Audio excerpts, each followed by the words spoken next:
অষ্টমতম স্বাধীনতা দিবস উপলক্ষে পশ্চিম জেলা যুব বিষয়ক ও ক্রীড়া দপ্তরের উদ্যোগে আজ উমাকান্ত স্কুলের সামনে থেকে উন্মুক্ত ক্রস ক্রান্তি দৌড় প্রতিযোগিতার আয়োজন করা হয়েছে। এদিন আয়োজিত কর্মসূচিতে উপস্থিত ছিলেন যুব বিষয়ক এবং ক্রীড়া দপ্তরের অধিকর্তা শতব্রত নাথ সহ দপ্তরের অন্যান্য আধিকারিকগণ।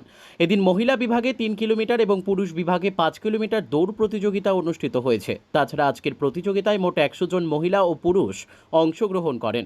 এদিন যুব বিষয়ক এবং ক্রীড়া দপ্তরের অধিকর্তা শতব্রত নাথ বলেন, প্রতি বছরের মতো এবছরও উমাকান্ত স্কুলের সামনে থেকে উন্মুক্ত ক্রস ক্রান্তি দৌড় প্রতিযোগিতার আয়োজন করা হয়েছে।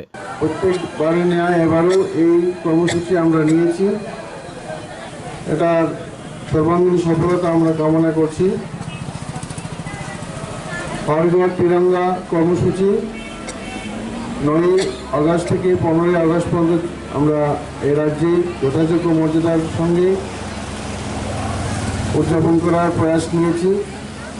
ইতিমধ্যে আমাদের ত্রিপুরা স্টেট এনএসএস সেলের উদ্যোগে এটা বর্ণাঢ্য হরঘর তিরঙ্গা র্যালি হয়েছে।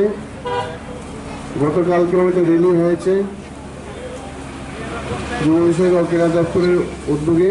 এছাড়াও আরও বিভিন্ন সংস্থা অফিস থেকে আমরা এগুলি উদযাপন করতে যাচ্ছি। আমাদের রাজ্যের যে জেলাভিত্তিক এবং মহকুমা ভিত্তিক যে অফিস আছে যুব বিষয়ক ও ক্রীড়া দপ্তরের, সেখানেও আমরা বিভিন্ন কর্মসূচি হাতে নিয়েছি। বিভিন্ন অনুষ্ঠানের মাধ্যমে এই রিমার্কেবল 78তম স্বাধীনতা দিবস উদযাপন উপলক্ষে আমাদের প্রয়াস চলছে। তো আমি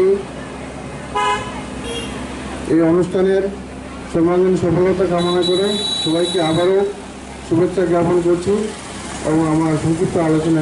bureau report, news tele Bharat.